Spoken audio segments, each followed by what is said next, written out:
Welcome back, readers, to The Lucky Die. Previously, Laffian reads a book, Rhal considers taking an hourglass, Squash learns he is to become the timekeeper, and Zaltanna continues her study of tactics and leadership. The heroes spend time with Emmil, deciding what their next step is after attending Tellis' birthday. They gather information from Dana and learn that the process of completing his task, Squash is to become the next keeper of time, whilst Emmil admits to Rhal that she's doing something exceptionally dangerous with Bogrim as her backup. What spells could banish a god from an Eye of Grumsh? Why was Dana researching Soulfire?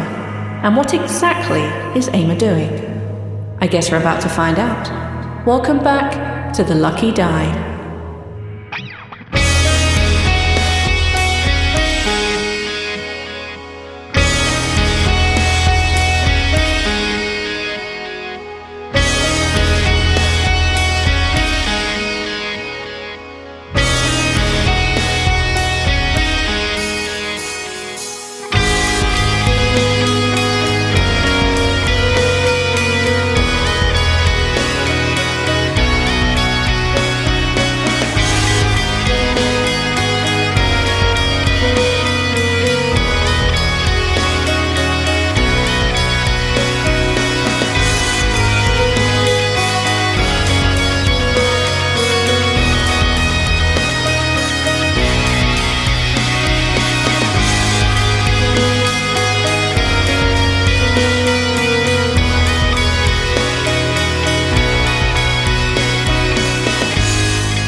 Zaltanna and Laffian. You two are spending a good portion of the day reading your various books on true names and books on speeches. Zaltanna, if you don't have a proficiency in persuasion, you do now. Whoa, what? Dope. As you read through this, and as, we're going to do a little jumping backwards and forwards in time, because I know that Squash and I know that Rhal have more conversations to have with other people here, and Zaltanna, you do have another one as well. But we're just going to mess around with the time just for a little bit. So you now have, and as you turn the last page and you close it, and you feel that knowledge has just sunk in. It could be something to do with the fact that you're sitting in the old meditation room. It could be that Laffian is nearby. There is something about being a study buddy, something going on here, which means that you have absorbed this knowledge and you're able to persuade with, proficiency. As you turn and close the book disappears. Perhaps it has returned to the library from whence it came. Well, that saves me from having to go back to return it. I don't think I could afford the late fees. Okay, Laffian. Hi. Reading through the Book of True Names. You gained a fairly good insight into the book you gained a fairly good insight into the subject of this book last time you read it. Mm-hmm. And reading through this time, it's kind of like if you haven't been back to studying something for a while, something suddenly just click, like your subconscious has been working on the learnings. And a lot of things in this book suddenly click the second read through, especially as you're actually dedicating time to read the whole thing. A true name is something that you can have revealed to you, or that you can reveal to yourself through dreams. A true name is that essence, that core of who you are. When you fall asleep, it is what you respond to almost instantly. Some people will call me by my birth name, like me, V, my birth name, and I won't respond to it because that's not my name. And I believe that you also actually have the similar thing. Mm-hmm. It's much like that. It is figuring out who you are and the name that goes with that. Some people are lucky and the name they were given at birth is their true name. But for other people, it's not. And it's one of these things that can be revealed through dreams. But it's not exactly dangerous. But there are some elements of risk to be had in trying to learn this. A true name gives the person who uses it a fair amount of power over the object. It can also be people, animals, items, etc. It's something that's not looked into very much. It's one of those really obscure branches of magic that's kind of gotten lost to time. Not a lot of people look into this. And this is something that way back in the day, if someone had your true name, they could do things like banish demons. They could do things like summon their dead loved ones back for conversations. It is something that as you're reading through, that if, as for example, Kyathea mentioned before back in the library, break in case of emergency, you got stuck inside, say something like the sentinel that would be formed that is the four of you, it is something that could break you apart. You just have to learn them. And I'll be nice. In the back of the book, there is the how to learn true names through dreams. And it comes with an accompanying potion, like a potion recipe. Emmil! Emmil! Emmil! Are you around? Talking about Emmil, we're going to go back in time a little bit. And we will deal with Squash and Rhal trying to find Emmil. I guess I don't exactly know when you'll want to do this. I think it's just straight after Squash has his little hissy fit with the book. You're going to find Rhal at that point, probably with the other Dragonborn in like the barracks area. So you can see a lot of them, and they're talking a language that you don't understand because you're not one of these people who can speak a gazillion languages just by existing, right? Nope. Great, I can't fantastic. cast a spell to do that, but no. Cool, great, excellent. No, you don't understand what it is that they're saying, but everyone seems to be listening and talking with Rhal. They seem to be much younger Dragonborn. There you go. This is where you find Rhal. Rhal probably sees Squash come in, and he's like, I think he's like clearly got like a furrowed brow, like he's clearly annoyed. But it's like walking with purpose. It's not that kind of like aimless thing, so he's just kind of striding towards you. Oh, have you talked to Emmil yet? No, I thought you wanted to talk to him too, if I understood you correctly earlier. Yeah. Okay, I'm ready. You can finish up here. I'm not in a hurry. He's like put some paper down and he was wrapping it up, and he's like sees your mood and he's like, okay. And you can tell the conversation that he has for Emmil isn't something he's looking forward to having with more than just Emmil there, but he's okay with you coming for sure. So okay. Yeah, sure. I think I roughly know where Emmil is, so if you're ready, we can just get going. Sure. Rhal waves, and we leave. Okay. The Dragonborn just kind of like wave as you go, and they say goodbye. Like a couple of them, just like especially the younger ones that are very like worried and scared, they run over and like give you like a really big hug. And a lot of them say thank you, and they take up these pieces of paper and they begin to like frantically write and discuss with renewed hope in their voices about futures. Where do you think Emmil is? Well, I think we had Emmil scared away by telling him this hourglass. Yep. Someone went in like, you have 40 days to live. I remember that. And since he was not hanging out with his other 7 buddies, I would assume... I have no idea. I basically just said that to give you an out for why we would know where he is. Okay. You know that he went to go find Dana, so you would probably presume that he's probably either up on the surface, either near where it is that Dana lives, or probably at the Witcher Society, because that's where you would know that she most likely hangs out, being that she is still a member. All right. Yeah, I think we strut over to the Witcher Society. All right, let me just bring up information on some things. Give me half a second, please. I guess while we're like... I think it takes like a good hour to get to the surface. I think Squash tries to strike up a conversation with Rhal once he's breathed through his annoyances. So, are you trying to like get them comfortable with Discora? Are you like teaching them stuff? What are you guys up to?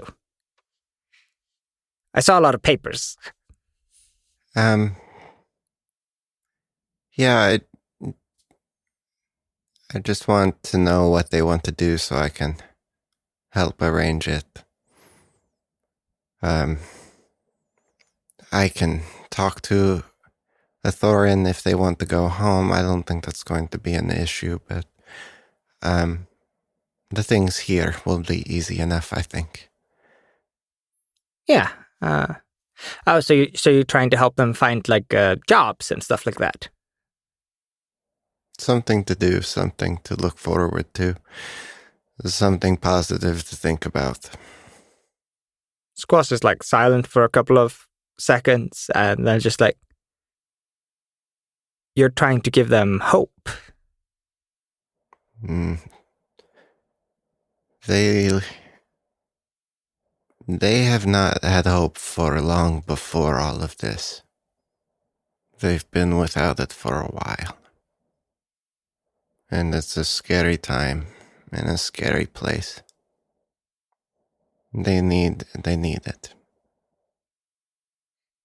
Well, it looks like you're doing a good job. At least some of them looked excited, so that's very good. Yeah. Yeah, thank you. I hope it works out. Me too. If you need any help from somebody like me, I guess, just let me know. Just keep them calm and just apologize if I don't make it. Just apologize for me. I'm sure that's all. not going to happen, but you've got my word. Thanks. At this point, you arrive at the Witcher Society. You make your way inside. It's probably just before let's say about midday. That's a nice amount of time for you folks. It's about midday and you arrive. There's nobody in here. You see a couple of like wizards and witches and mages like making their way around, but there's no one at the reception right now. I don't think I've ever been in Dada's like office. Have you? Have I? You don't even know if Dana has an office. You have seen her teaching before in a classroom that's like off to your right, but she's not in there.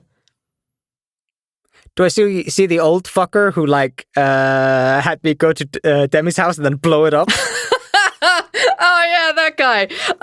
No, that gnome isn't here. What happened? They're not here. Somebody owes me money.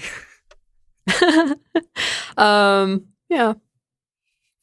You see coming down the stairs, there is this drow woman. She has a shock of purple and pink in her hair. She seems pretty old and she's chatting with Dana and with a few of the other teachers. Trempel is also like resentfully following up behind them with like a notepad and a quill, just like jotting down the things that she's saying. And she's talking about changes that she wants done to the Witcher Society. As she arrives at the bottom, she sees the two of you looking out of place, I guess, and she says, "And what can the Witcher Society do for you today, gentlemen?" We came here to meet up with Dana or Emmil. Actually, no, Emmil, but he was here to meet Dana, I think. I'm sorry, who are you? I literally just said to myself, open up the Patreon name list, and I didn't do it. You can't have like a bossy drow woman like strut down the wall, like down the stairs going like, I want this wall gone, and I want an office over there, and a fountain there, and goddamn it, if I don't have a naked man by my bedside by 12 o'clock, somebody's head's gonna roll. And then I have to ask the name. The naked man is only there for aesthetic reasons. No, that would be Titus. She says,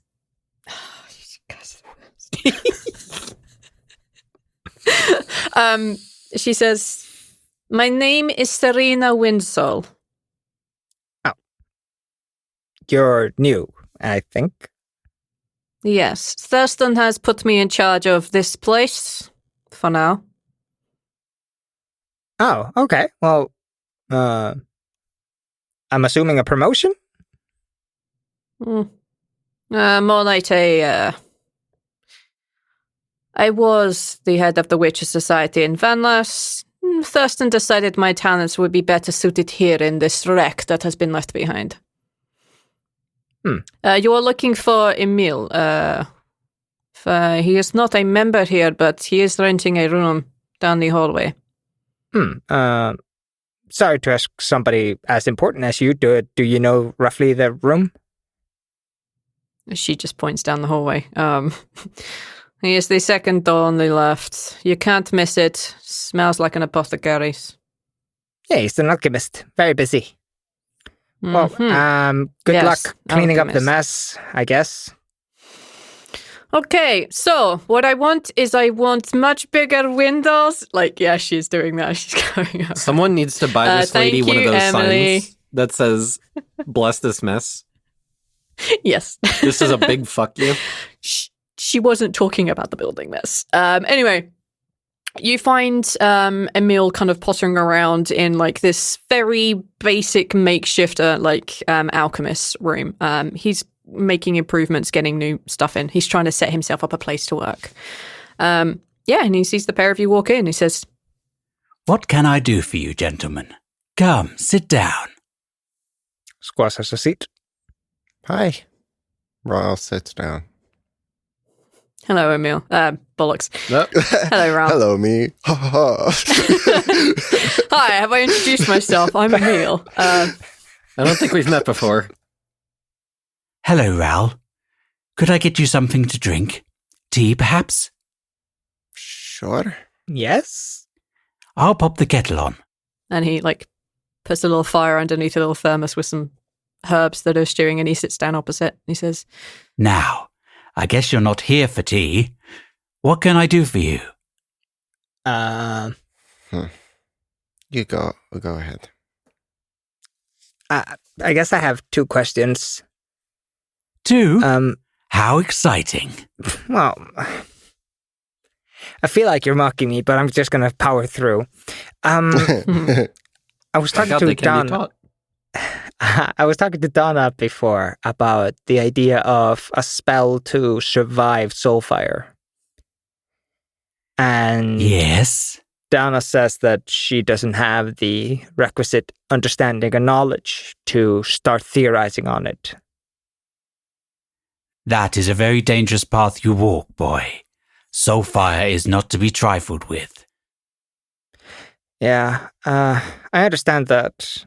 I probably understand the threat of soulfire all too well. But I think it's time to stop being afraid and maybe think of ways to fight it. I'm phrasing this badly. I may encounter soulfire very soon in my future. And the fact that you guys are pussyfooting around it because you're afraid of it and you won't teach each other it to learn how to defend against it is, frankly, to me, baffling. Do you know how you learn soulfire? If I understand correctly, you have to experience it. That is incorrect. And educate me, please. There are people in this world who are just incapable of casting it. I believe you and most of your friends are incapable. Zaltanna, most likely she could. Definitely, actually. It is an awful thing to cast. Killing someone so absolutely that they have no rest, no existence. Every fibre of your being, every fibre, has to be willing to kill every fibre of someone else. That rage, absolute hate, when death is too good. I'm not talking about a moment of passion. I am talking cold and calculating. Your worry, I believe your particular concern, she cast it on many, as have I. We don't experiment with it because it is not a good feeling. We don't show each other the particulars of how to cast this, because in the wrong hands, it could destroy us all. We're lucky Demi is not a psychopath. You're lucky I have stopped being so. But I believe that you are trying to save people, and if you do have soulfire in your future, then the only way that I know how to survive it is to have an exceptionally strong will, or by sharing it with someone with whom they have a strong bond. We've had it confirmed to us by the Tengurin that sharing lovely soulfire... people. Sorry? Lovely people. Lovely. Wonderful, in fact. They make great cheddars. Yeah. We've had it confirmed that the Tingurin that... So you've met the Tingurin before? Once or twice. Okay, that feels like it's an important plot point, but I can't stop on this right now. Right. Only so many trains you can follow. Yes, and this one's going off the rails very fucking fast right now. Sorry. Choo-choo. I've had it confirmed by the Tingurin that you can share it, and that increases the possibility. But there's only one person that can actually take it from you, or share it with you. Correct. But the Tingurin, there was a child there that told me that there are people out there that have been experimenting with the idea of creating a ward, a safety. And Dana was name-dropped by somebody who had their mind filled with information about the Soulfire from the Rend. Ah, right. And I may be misremembering, but your name came up as well. Yes. There are some of us that have theorized that there are certain magics that could shape realities. When creating or discovering magics, there are aspects that you have to research one by one, with sacrifices to make it happen. Unfortunately, that's how magic in our world works. We theorize that there is one spell that could shape reality, but it would take a lot of magic to do so. Part of this includes creating an immunity to something. For example, we theorize that I might be able to make you immune to the disintegration spell, but only for a few hours. Right. Something like that. Please, could you spend a moment with Dana and just research it for me? Less research at this point, more experimenting. But I get what you're asking. Sacrifices for this kind of experimenting are vast, I'm afraid. But I will ask her to help me. Thank you. You're welcome. I'm sorry, this thing keeps coming up in our travels, and it's, I guess in a weird way, it's kind of strange to me why you're all so deathly afraid of it, but your fear has seemed to paralyze you from the idea of even finding a cure for it. You're so scared of it that you would not even consider trying to figure out how to stop it. Just seems that you don't even want to think about it. Many of us don't, is the simple answer. Imagine if an experiment to find a cure went wrong. Other less experienced magicians trying to find an answer. They might cast it accidentally in an area.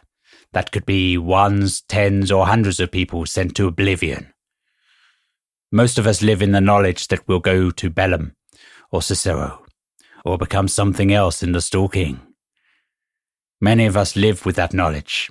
It's nice to think of something afterwards, comforting even. You'll see your loved ones again. You'll get to hold their hands, speak with them again, fight for Bikron, or live out the rest of existence in peace. I've been to the ether. I've been to the place where there is nothing. No thoughts, nothing. Except tiny burning fragments, and I can't reach them. I don't know if they know what's going on. That thought terrifies most of us. I will look into it, Squash, and let you know how we do. Well, sounds like the tea is done. And he reaches over, pours 3 cups of tea, and he puts the kettle back down to one side. Rhal has that look with Squash like, wow, I thought my conversation was going to be heavy. Wow. this poor man. And what can I do for you, young man? He's specifically looking at Rhal. He's done that. He's done with Squash's conversation. He's clearly not engaging on that anymore. Squash is not done with you. Continue drinking your tea, boy. So, I don't understand a lot of all of these things, and Yes, Miracle and the planes and stuff, that was all new to me. of course. I don't want to be rude. I owe you a whole lot. Open for debate. But, I was just curious. Like, how are you alive? What have you done? What is this? Ah, you want to know how I've lived for so long? Something about you've liched yourself. I'm not a fan of that name, but yes. I'm trying to piece together what is what. Squash is definitely looking at Emmil out of like the corner of his eye. It's just like, I want to know more too. Like, Yes, I'm what some would call a lich. And we have to find you somewhere? Caden is looking to make Talus younger again. Messing with age is forbidden magic, and unfortunately, I need my soul on the same plane of existence as I am to be able to perform some of the magic. And also to become Leanta's avatar. So, soul. Rhal's just like thinking, clearly at very small concepts. Is that Rhal's like new general manager? If it helps, there is a small piece of my soul here in my body, but most of it is kept safe in the stalking. But is your soul in an hourglass? No, actually, it's inside an old tea kettle. Much like this one. And so but you don't use an hourglass? I don't. There is an hourglass for me, of course, naturally, but the goddess Luanta has stolen that from the deity of death, keeping it safe for me. How do you do this? How do I have a goddess steal my hourglass? And how do you put your soul in tea kettles? With a lot of bloodshed. Oh. I have come to regret becoming what I am. I have lived long enough to lose too many people. In fact, one half of humanity shares my bloodline.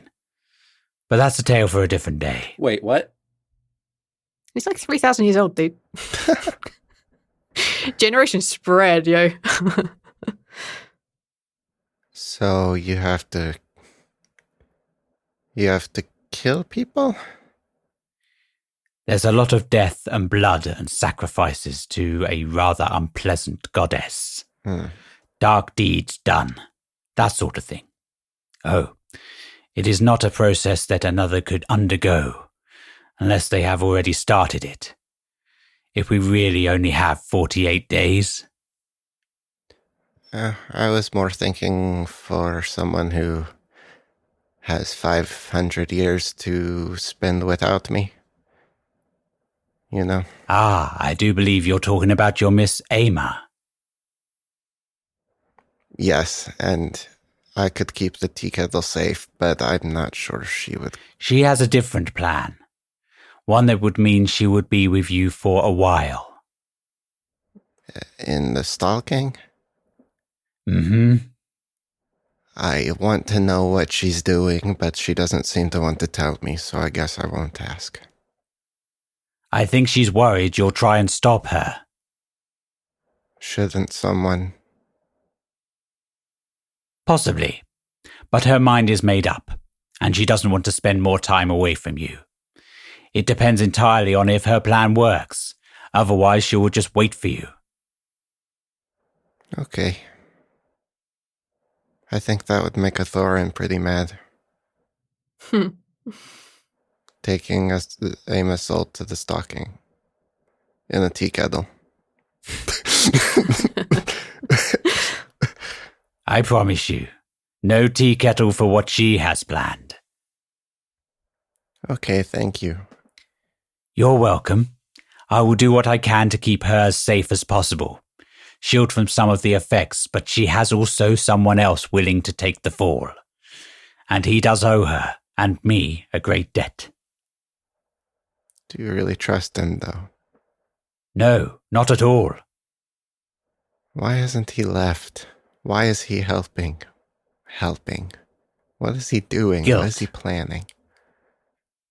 He is doing as she asks. Why? He's looking for a relic, and he is very good at finding those, no matter what plane of existence they are on. She's not undertaking the most dangerous aspect, don't worry. So anything else for you chaps? I did say I had 2 questions. Indeed you did. Drink up. And he kind of like turns and looks at you. Yeah. Squash takes a good healthy sip and... Cool. Roll con save. How do you, I heard there was a way to like decouple like stray aspects of people when there are 2 spirits within one body to throw Yes. the Sometimes a demon, when coming from Bellum, in fact even some beings from Cicero, when they come from their respective planes into our own, they don't have a mortal shell. Those spirits can be banished. banished. A simple banishment, actually. Yes. So to give somebody complete control of their body again, you need to banish the other part. Pretty simple. Well, simple for someone like me, of course. On a scale of 1 to 9, how difficult would you say it is? Fuck you.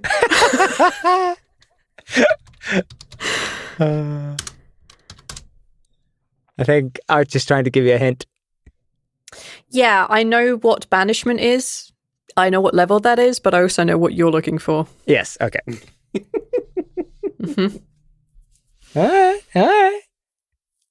I guess under half on your bizarre scale of 1 to 9. Traditionally, 1 does 1 to 10. For your fairly simple demon spirits, angelic beings, a simple banishment. And if it's some kind of like mecha demon, Oh, like a Hell Lord.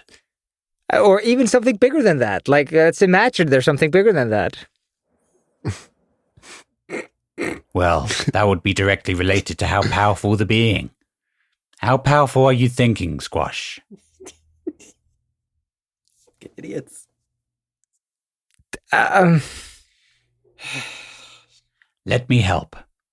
A Hell Lord or equivalent would be 5 or 6. Does that help? And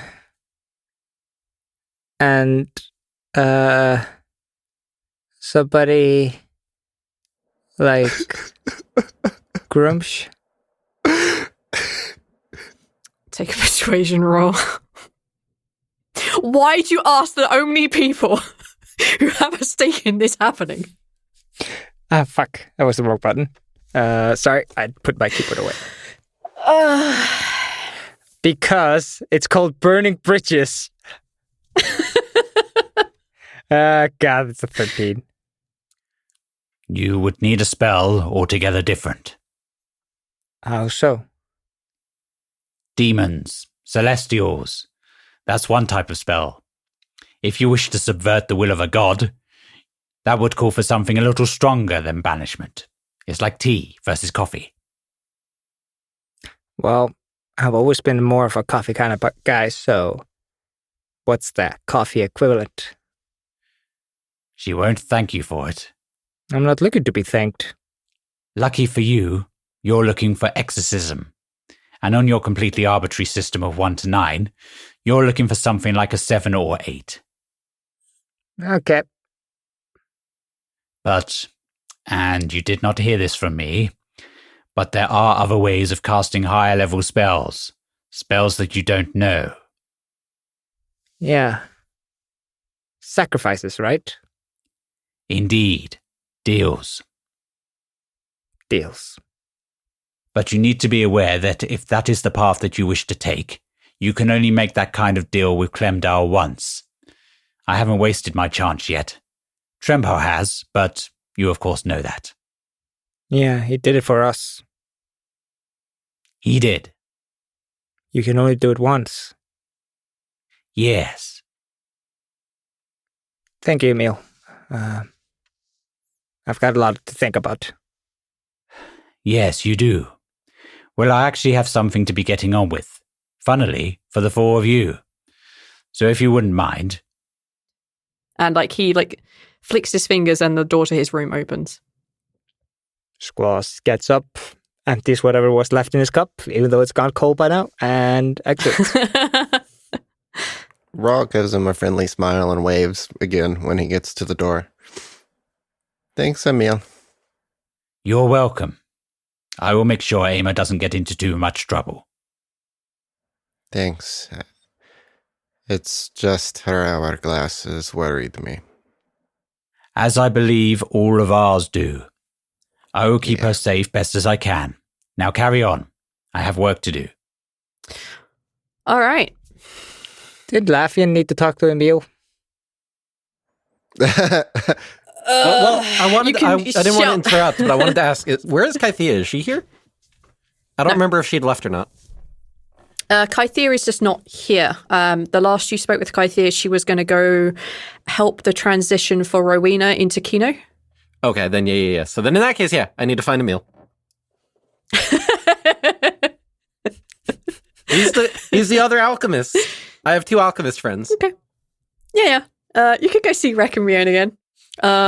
You can it'll be fairly easy to find him. Let's say that we'll give everyone catch up on time, and you about an hour before I interrupt you with party stuff. So you can go find him pretty easily. Okay. As you go, the door swings open, and you can see that he is adding the last drops to a potion. He's bottling, and you can see he has 4 of them, and the potion inside is kind of wearing this strange kind of bluish pearlescence to it, and it's very, very faintly glowing. Hello. Ah, pleasure to see you again. Those look delicious. Well, I would advise taking them with sugar. Always helps the medicine, etc., etc. How about we walk and talk? Oh, yes, that old adage. Sure. As long as no one's listening when I mention a thing. Oh, don't worry about that. What can I do for you? He collects up the 4 potions, he puts them in a side bag, and he walks with you. He's heading in the direction of where you just came from. Just to make things awkward. So, I've been doing a bit of studying. I came upon a rather interesting bit while we were taking a trip to the library. There's a recipe here that I would like to have made for the group of us. With that, he kind of puts his arm in front of you, spins you around, and begins to walk back to his place where he's just come from. Seems like I'm making 2 sets of potions for you today. What is it?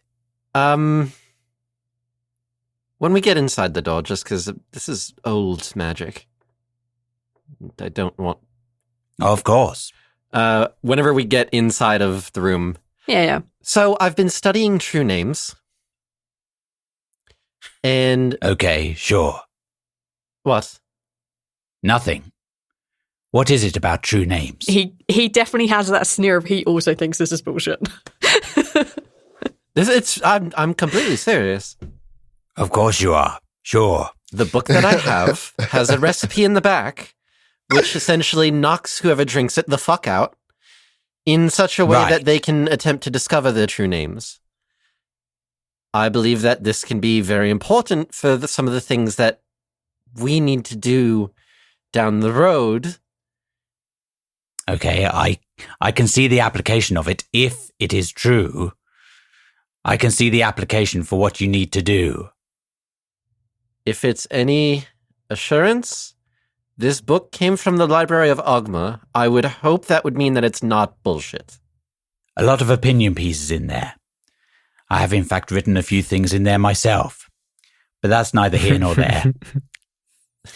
He reaches over and like takes the. Emmil Scott. You actually open the beginning of it. It's like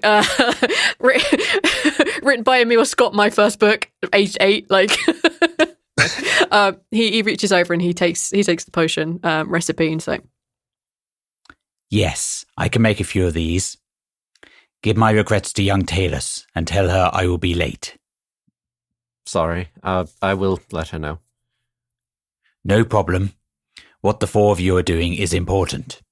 And if you truly believe this will help, then not only am I honor-bound, but also my survival depends on it. All of us. Yeah, okay. Bugger off then, so I can work. Fair. Lafayette goes to the door and just before he leaves, he just turns around and says, and for what it's worth, I am sorry about the way we first met. I won't rationalize what I did, but I am sorry. I don't really have... It would be hypocrite to continue to be angry at you. Not pleasant.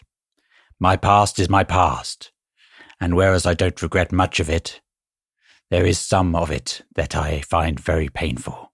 Very, very painful. And I think sometimes your manner gives off the idea that you don't realize that the past hurts some people.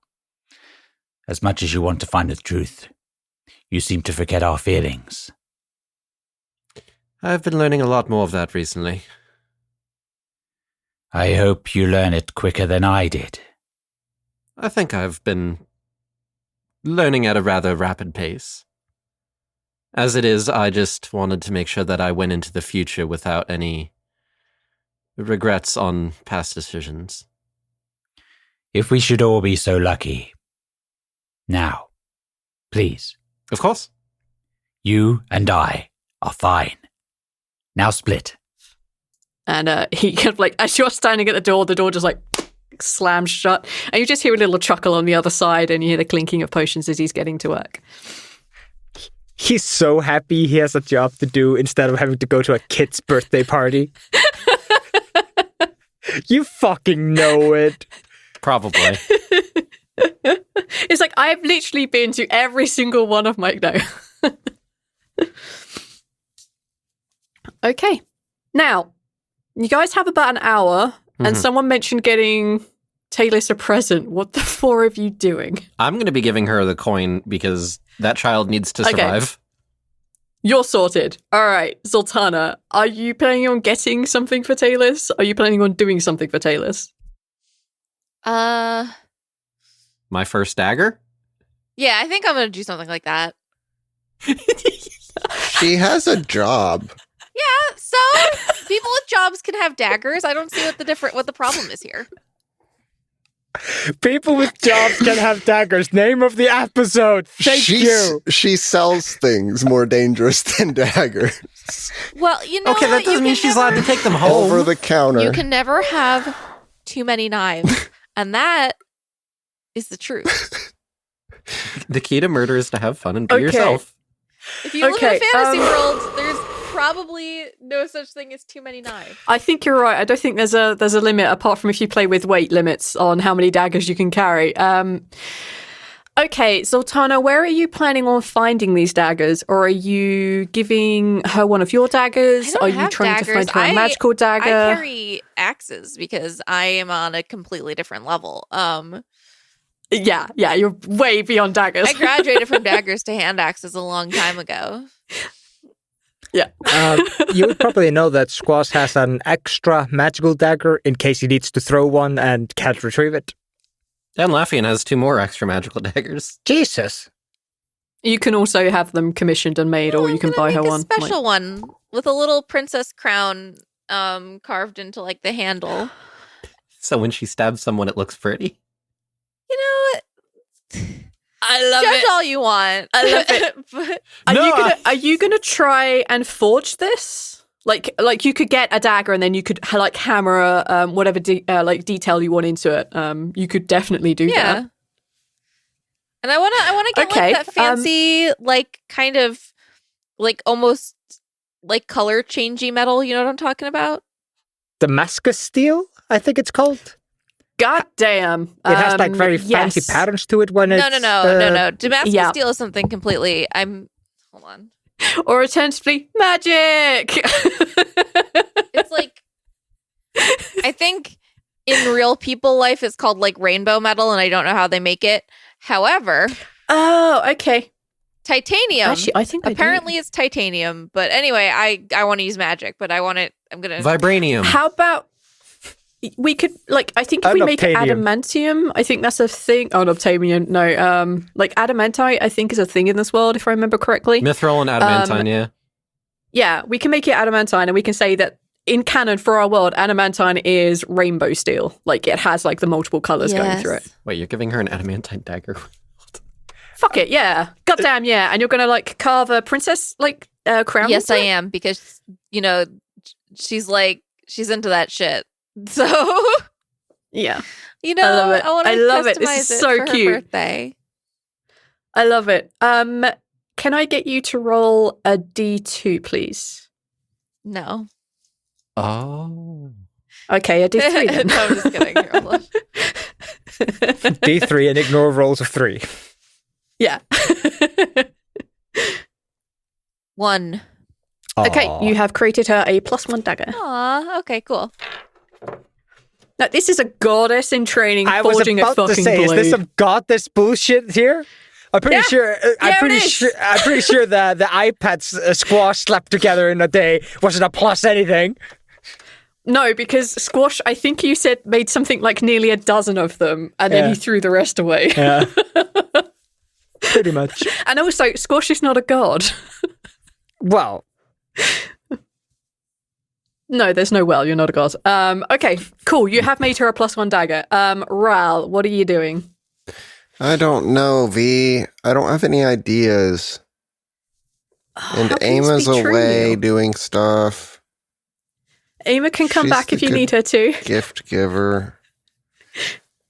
Emma could bake a cake with fire. I can do nothing. You can ruin it with acid. You have literally made everyone, including Taylis, something. Yeah, but I don't have time because her birthday was a surprise to me. Yeah. Oh. Surprise. I don't have any ideas. Okay, let's try and generate some ideas for Rhal, shall we? Let's workshop this team. Okay.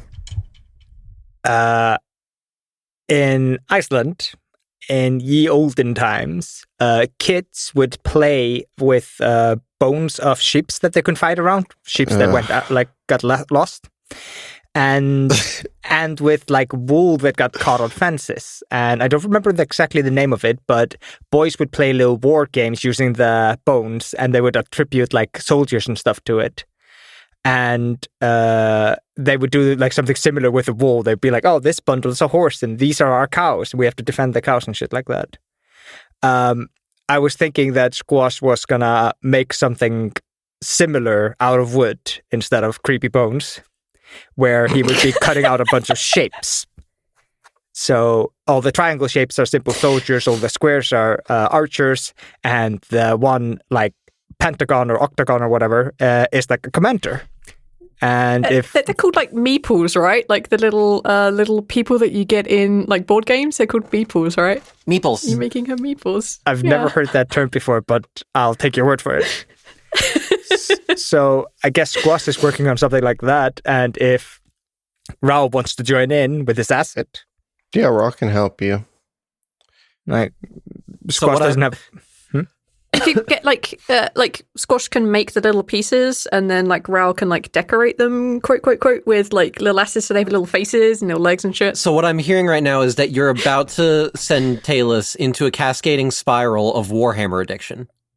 I'm not gonna say that because then we'll get sued by the Games Workshop.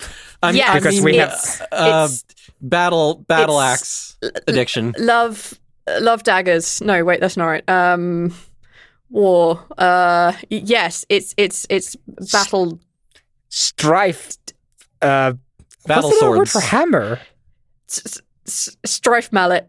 Okay, Yeah, so we're strife getting mallet. to strife mallet. Strife mallet. Okay. Yeah, like the pair of you can work on that. Like you can have like a really big array if you're both working on it together. I wish I had That's like kind of cute. picked up a dragon scale off the ground or something and give that to her. There's no way to obtain that now, though. No, sorry. No, unless you rip I one think off your Laffian's own. the one that picked up the gold leaves. I feel like picking one off of myself and gifting that to someone is kind of like a mate's thing more than it's like here, friend, have a piece of me. Yeah. I did pick up the leaves from the tree, didn't I? Whereas a you've got leaves. dragon would be more novel. Oh, yeah, a dragon would be much harder to obtain. Yeah. Yeah, I think if you went over and started like stealing Winrandra's dragon scales, he'd be like, "Oi, fuck off." Oi, mate, no. That's when I can get I'd Kareem to send do a his message proper to my tabaxi cognition. friend, like, sneak one off. Can you just like steal one? Just like sneaky, you know? Sneaky. do dragons shed? Sometimes, maybe. Does it come off in layers like a bearded dragon, or? No, they're magic. Their scales just grow with them. I've always assumed. I have never assumed. Oh, they start with teeny tiny scales and then they get bigger. Oh, that's so cute. I've always assumed that the dragons do not shed their skin and then eat it like geckos. Delicious. All right, okay, cool. So we have a collection of things for Taylor's. Cool, good. Okay. I don't have any other ideas. Has Emma used, I'm looking at my sheet now, has Emma used that squishy eye from the god we gave her? No. You never gave Please it to do her. Not. Yes, I did. Yeah. I gave it to Oh. Emma as soon as we got back because it's a disguise you thing. And I was like, Yeah, here, be that's safe. right, yeah. Be safe from Bogram if you need to. You can be anyone you want. Here's Yeah, your she safety. has that with her. And she will use it in case of emergency because you haven't told her that it's cursed. I did because I said, okay. In I that said, case, hey, she'll just watch use it in out. case of emergency. I told her we probably need to look into this before you use it, but this is what I know that it does. Okay, all I right. did Yeah, tell her then that in we that needed case, to yes, she has research it. it, so she knows to be careful. Okay, cool. Throughout the day, Dana and what the fuck is her dad's name? Caden. That's right. Dana and Caden have been moving things down into the foyer. You can see that they're moving like desks and they're moving some of these like pews around. You can see that Soren and that the book are also helping out. There's an elf that you haven't recognized and never met before. He was also helping them to move things here and there. You see that throughout the day, as Zaltanna, you're coming out to like finally like you finished like creating the blade. You see that Elise and Tuck are also here. You also see that Benno has arrived. There are a couple of the younger kids that are also here, and they're just like beginning to play tag, and they're bored with the adults' antics. You can see that there is a bard setting up in the corner who is talking quite animatedly with Elise on how they should orchestrate the events of the evening. You can see that there are a lot of people that you recognize, teachers from the school above, and you see a lot of the kind of younger Dragonborn that have been clearly chatting with Rondi and with Zach and with Talus and with, you know, the rest of the kids that are here, that they're all beginning to like mingle and talk to each other. You can hear that the bard is actually beginning to play music on their lutes, and it's quite loud and quite vibrant. You can see that many of the teachers from the school above are down here. You can see that Trempel and his tabaxi friend are just off in one corner chatting very animatedly to each other. There are a lot of people here. Oh, and Ama comes back, just FYI. Okay. I feel like it's been clear. The last two people Rhal would be looking for before they disappear forever from Falsam is Bogram and a Thorin. So a Thorin is, as far as you know, still with Marnock and with Lisbeth. Okay, yep. He stayed with them in the library. But Bogram is here. He's being like ignored by a lot of people, with the exception of Caden and with like one or two other people. You can definitely like hone in on him and talk to him. Yeah. He's gonna wait until there's like ideally no one really around. Slightly less possible when you think, but it is easy to like say, "Oh, I want a word," and like, yeah, like at some point during the evening, it definitely would be possible to like speak to him as lone as possible in a place filled with people talking and dancing and shit. Yeah, that's fine. They can have like they don't need to find like a room or anything. So Rhal is still like, I don't think he's even like looked at Bogram like for more than just a couple seconds since all of this. Been very much ignoring, and that's the only tactic that Rhal has had.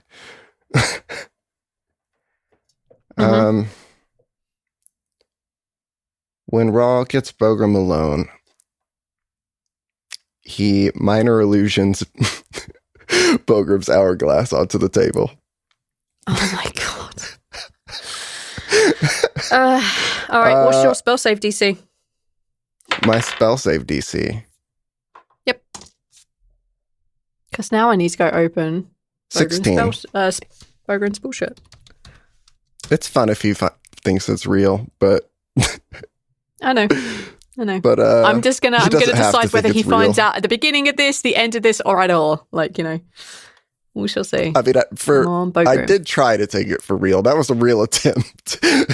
I know. I think there might be a give in that. I think that Rhal is afraid to break rules by giving Bogram like a look at his hourglass as he saw it and like risk him being able to calculate his time or anything. So I think he actually makes it empty and just makes the frame with no sand so that, I mean, if he understands what that is, then he would know it was fake. But yeah, like for him, he'd just see an illusion of an hourglass right now. So yeah, hopefully he there's some kind of recognition recognition that he doesn't understand to it.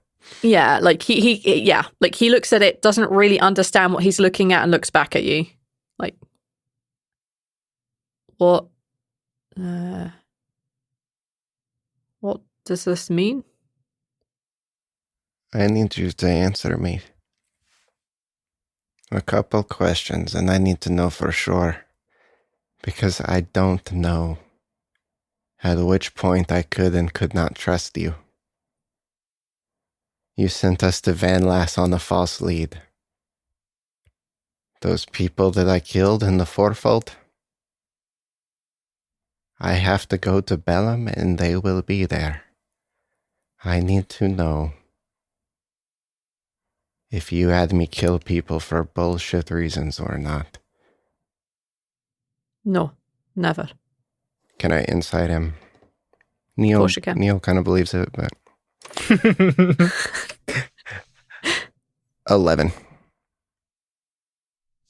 He's telling the truth. Fine. They might not be in Bellum. They might be. But it's half a chance they're not. They're fighters, I'm assuming.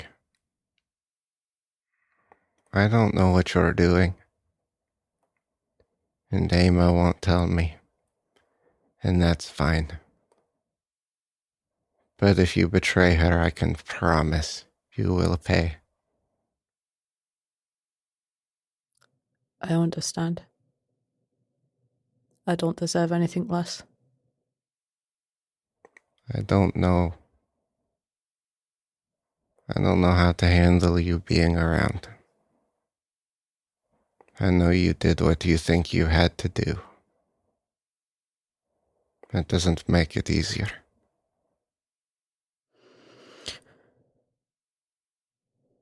I know.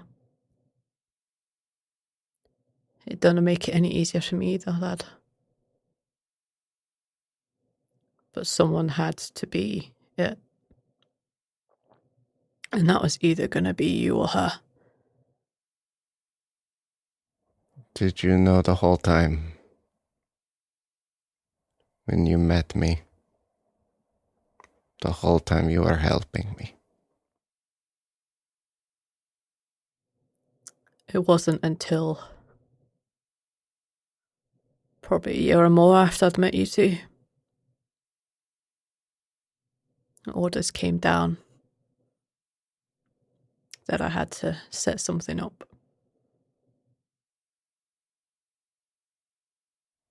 I want to challenge you to a fight. I just want to punch you. If you promise not to try to kill me, I'll promise not to try to kill you. Not that being in or in out of a ring would have stopped me. How about not at a kid's birthday party? No. No, and scheduling it might be hard because I have a lot of things to do. But one day I'm going to punch you.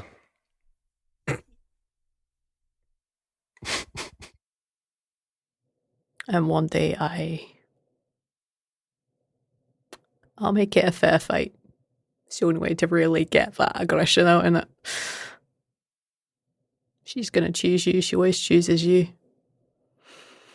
So it'll be a fair fight. Just tell me when you want to start.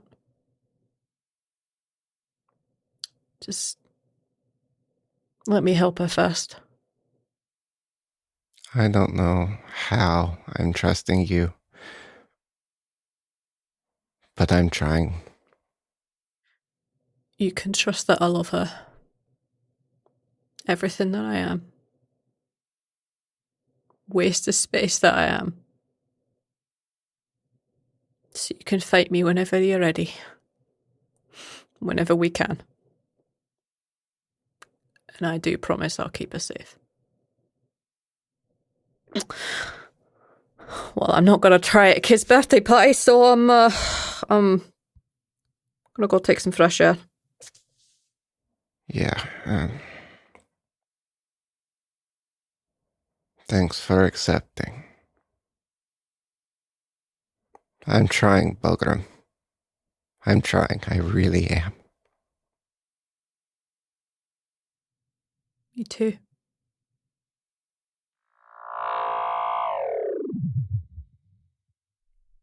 Hello, everybody. Thank you for listening to episode 163. I'm pretty excited about Taylor's birthday, and I think my present is the best, but there are some close seconds out there. If you have an idea of what you would give Taylor for her birthday, go ahead and tweet it at us. I'd love to hear what people think that Taylor would like. I want to start by thanking our two most recent patrons, Aaron and Vilhjálmur. Vilhjálmur actually played a game with us, and it was genuinely really, really fun. So thank you so much, Vilhjálmur, and sorry how late this is going out. I hope you're having a great day. We also want to thank Jay for his Emmil Scott lines. He, as always, nails it. And we want to thank Emily for her suggestion of Serena Winsol as the name.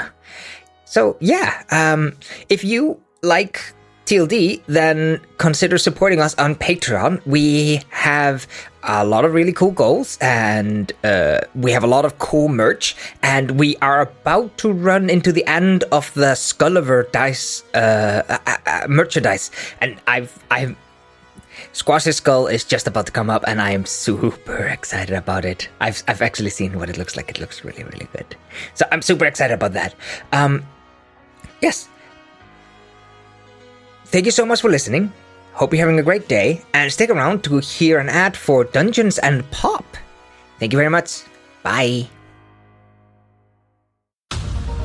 In a world with many podcasts pilfering dungeons and slaying dragons, there is one where heroes come in many shapes and sizes. Small and large, guests and regulars. Their challenges vary from world to world as it touches many realms. From a world reaching the breaking point, to another where adventurers find the attitude to claim the power inside and save the day,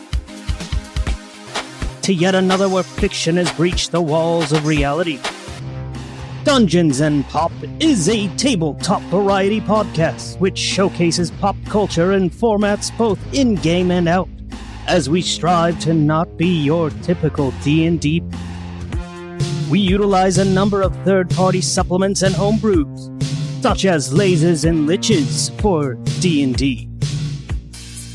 We release alternating arcs and segments every Wednesday morning and can be found at dungeons-and-pop.pinecast.co. It can also be found on your favorite podcast player of choice, and we are also located on the Cast Junkie server.